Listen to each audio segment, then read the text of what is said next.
And our Lisa Hines recently visited the port and joins me now.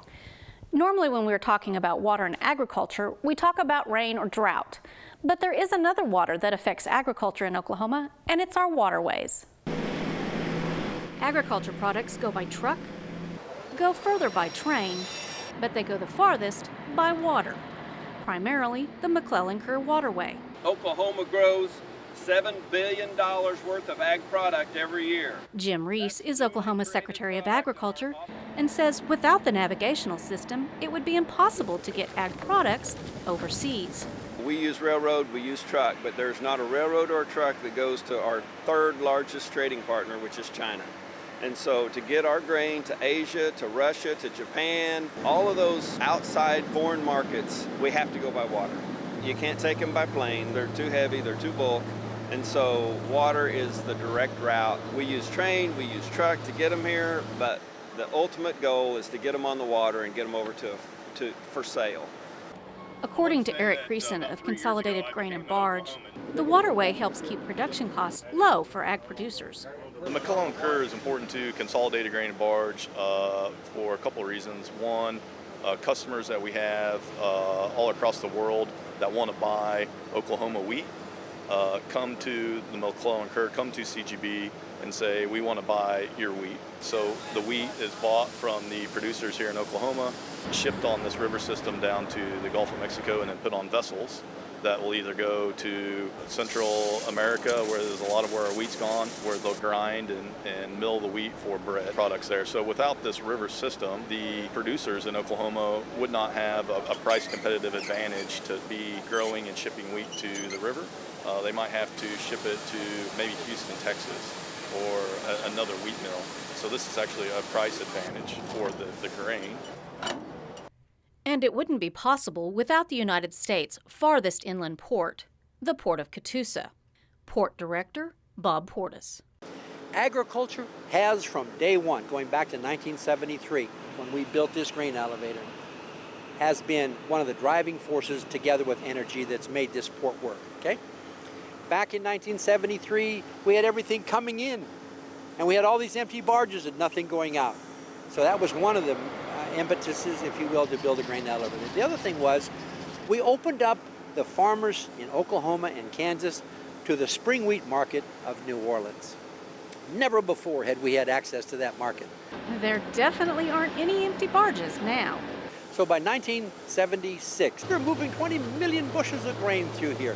Unbelievable. And today it's not unusual in a good grain crop year to see our ports and our brethren downstream and ourselves move collectively a total of around 40 million bushels. Isn't that fantastic?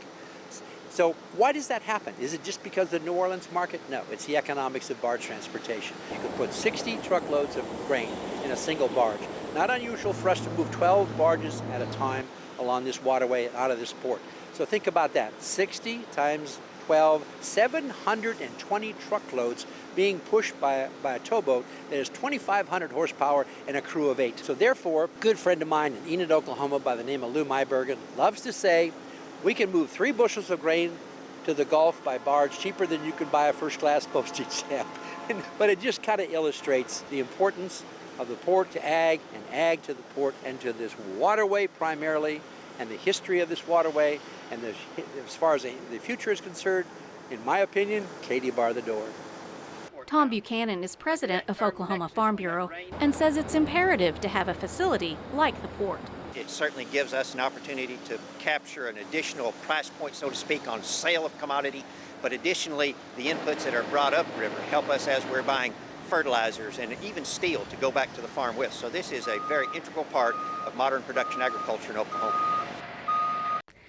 Now, Bob pointed out that when you use waterways, while you still have to truck the shipments to and from the port, most of those trips are day trips for truckers, making it where they can be home in the evenings with their families.